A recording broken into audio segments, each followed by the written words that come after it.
Assalamualaikum warahmatullahi wabarakatuh. Perkenalkan, nama saya Dani Nurul Afifah, NIM 54. Di sini saya akan menjelaskan tentang teori pragmatik. Sebelumnya saya akan memberitahukan tentang materi pembahasan yang saya akan bahas. Pertama yaitu ada teori relevansi 1, kedua ada teori relevansi 2, ketiga ada pragmatik dan pikiran 1, keempat ada pragmatik dan pikiran 2, kelima ada bentuk-bentuk pragmatik, keenam ada lokusi dan perlokusi, ketujuh ada implikator, kedelapan ada referensi, kesembilan ada peranggapan, kesepuluh ada deiksis, ke-11 ada maksim kerjasama, ke-12 ada maksim kesantunan.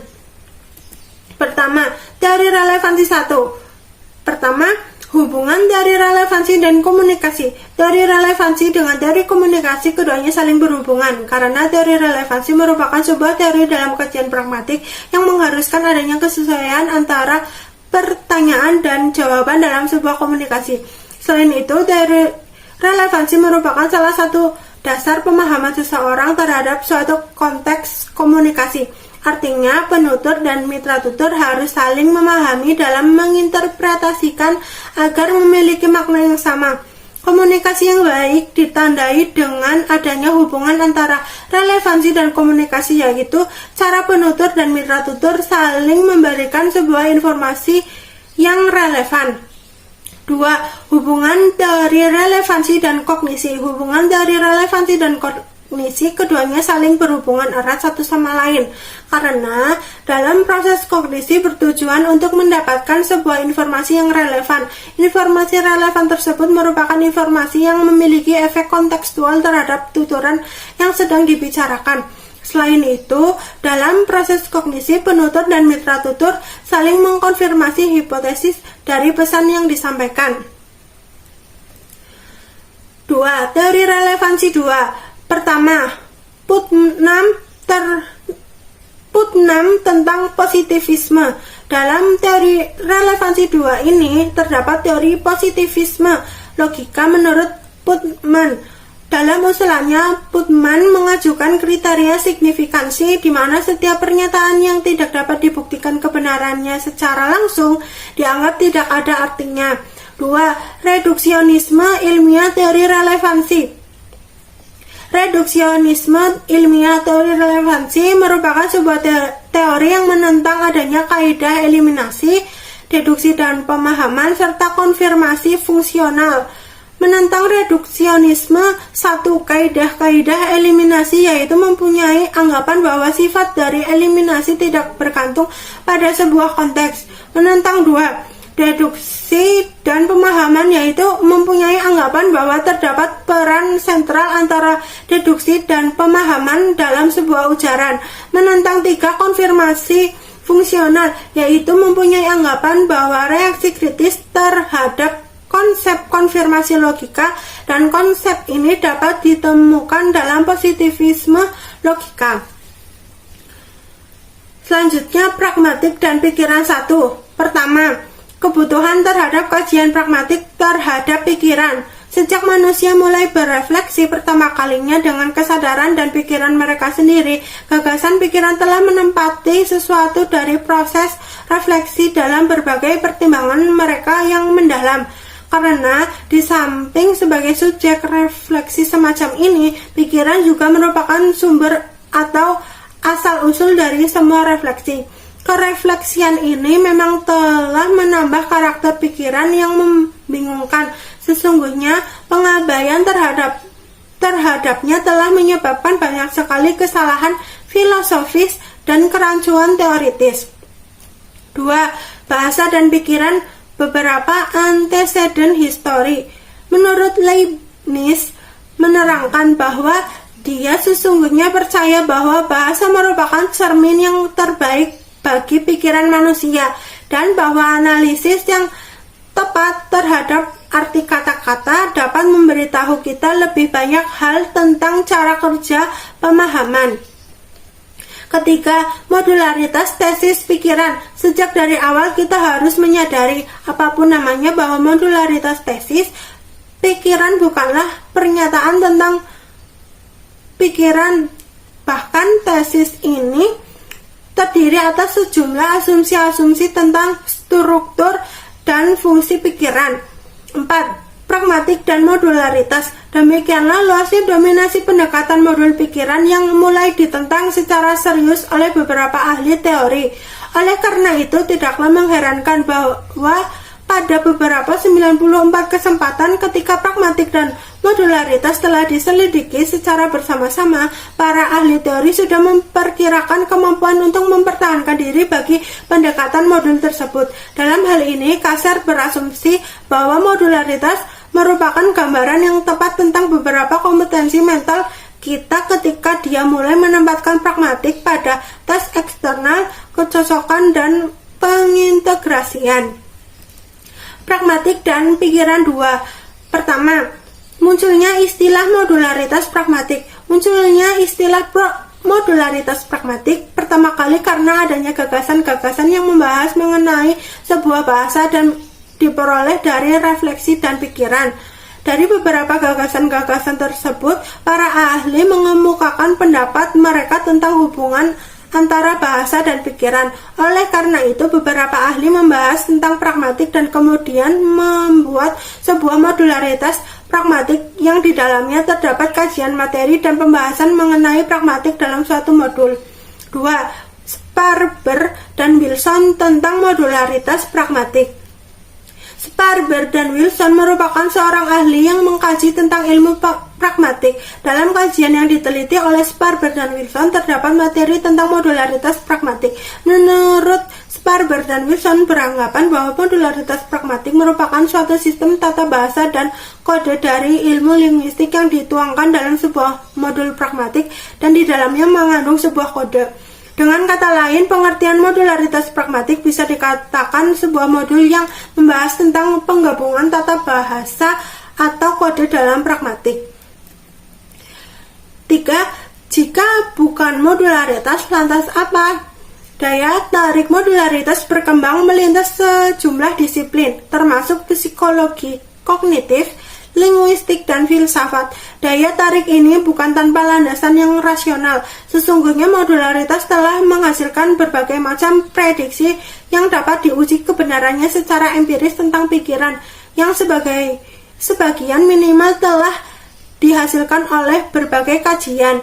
Namun, sebagai model kompetensi mental yang mendasari pragmatik, modularitas diketahui tidak dapat dipertahankan. Dari situasi ini, bersama dengan Sparber dan Wilson, dapat kita simpulkan bahwa pragmatik merupakan sebuah fenomena kognitif yang unik dan bahwa modularitas merupakan deskripsi yang tepat tentang kompetensi-kompetensi non-pragmatik. Bentuk-bentuk pragmatik. Pertama, ada berdasarkan implikatur. Bentuk pragmatik ada dua macam, yaitu implikatur konvensional dan implikatur percakapan. 2. Berdasarkan fungsi tindak tutur, kita dapat mengenal bentuk pragmatik, yaitu lokusi, lokusi, dan perlokusi. Ketiga, berdasarkan rujukan atau referensi, terdapat bentuk pragmatik anafora dan katafora.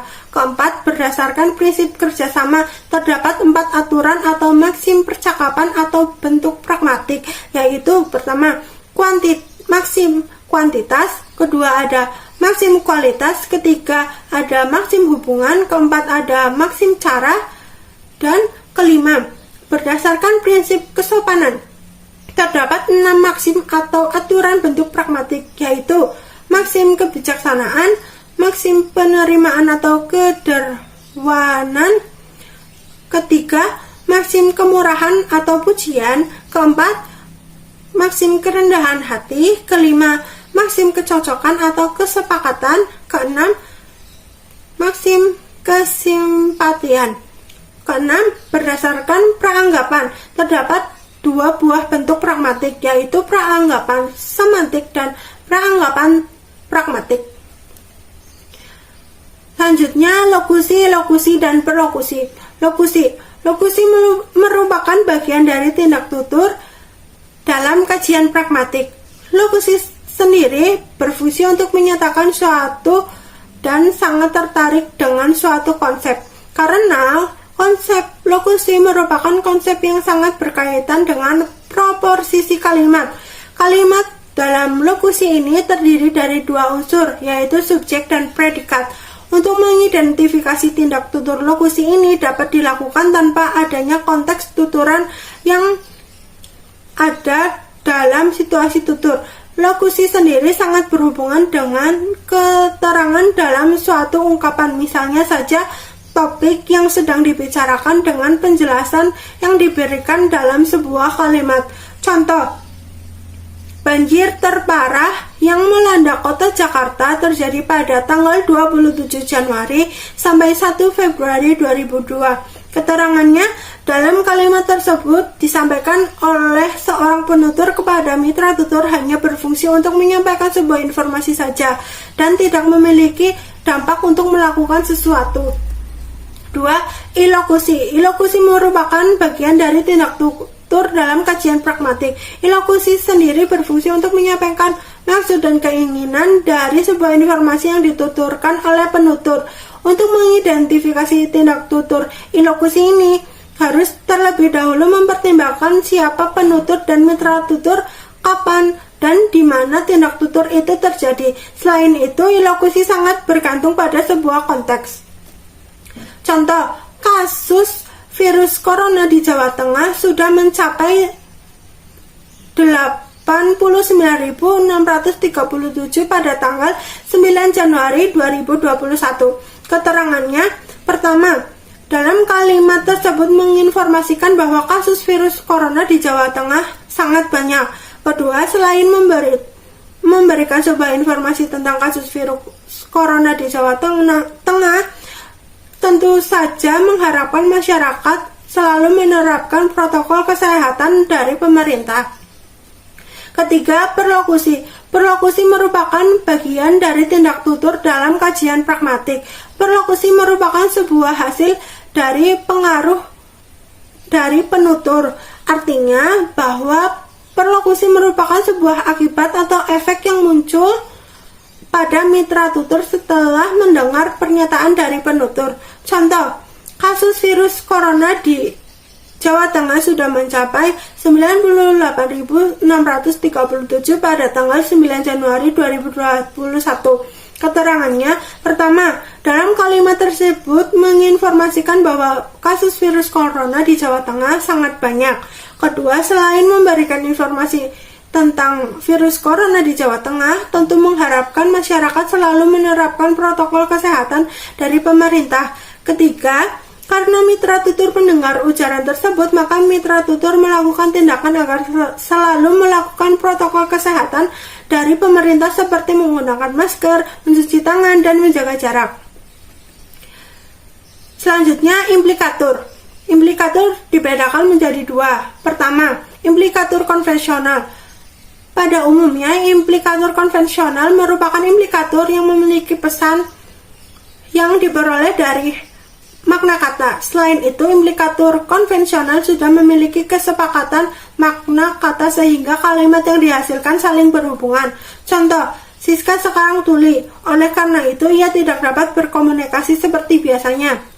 Keterangannya yaitu, dari kalimat tersebut secara umum semua orang yang sudah mengetahui bahwa Siska tidak dapat berkomunikasi seperti biasanya. Hal itu merupakan konsekuensi karena ia tuli. 2. Implikatur percakapan. Implikatur percakapan merupakan implikatur yang ada dalam sebuah percakapan. Dari percakapan tersebut terdapat makna yang tersirat. Meskipun dalam percakapan tersebut jawaban yang diberikan oleh mitra tutur tidak sesuai dengan pertanyaan, tetap dianggap memiliki makna. Contoh, Put, film minggu ini sangat bagus. Kemudian seseorang menjawab, minggu besok nenekku datang ke rumah sakit. Keterangannya yaitu jawaban yang dilontarkan oleh Putri memiliki implikasi percakapan bahwa Putri tidak bisa menonton film karena neneknya akan datang ke rumah. Selanjutnya, referensi. Pertama, yaitu anafora. Anafora merupakan kata atau frasa yang berfungsi sebagai rujuk silang dengan pernyataan yang sudah diucapkan atau dituliskan sebelumnya. Contoh, Siska minggu depan akan pindah ke Jakarta. Sebelumnya, ia tinggal di desa bersama neneknya. Keterangannya, kata ia beranafora dengan kata Siska. 2. Kata fora. Kata fora merupakan sebuah peranti bahasa yang digunakan untuk membuat rujukan silang dengan kata atau kalimat yang akan disebutkan. Contoh, bentuk-bentuk pragmatik berdasarkan rujukan atau referensi sebagai berikut. Keterangannya, kalimat sebagai berikut merupakan kata fora karena setelah kalimat tersebut akan menyebutkan beberapa bentuk-bentuk pragmatik berdasarkan rujukan atau referensi. Selanjutnya, praanggapan. Pertama, praanggapan semantik. Praanggapan semantik merupakan praanggapan yang diperoleh dari kesimpulan suatu pernyataan. Kesimpulan suatu pernyataan tersebut diperoleh dari leksikon atau kosakata. Contoh, handphone saya tertinggal di kelas. Keterangan, dari kalimat tersebut dapat ditarik praanggapan bahwa penutur memiliki handphone namun tertinggal di kelas. 2. Praanggapan pragmatik. Praanggapan pragmatik merupakan praanggapan yang diperoleh dari pernyataan atau diucapkan.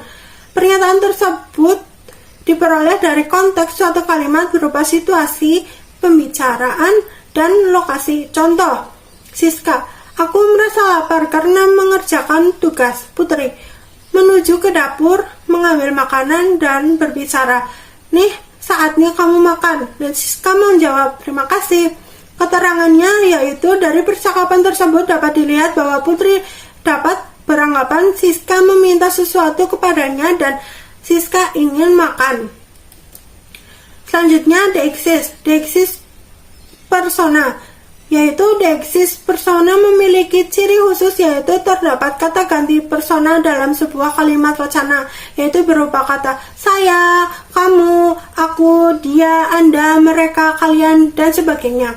Contoh, jika kau menyukainya, katakan saja perasaanmu padanya. 2.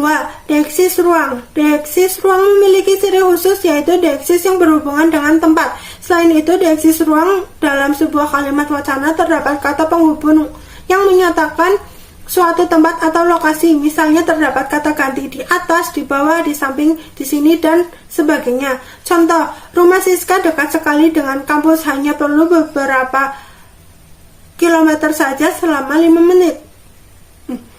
Contoh, rumah Siska dekat sekali dengan kampus, hanya perlu berjalan kaki saja selama 5 menit.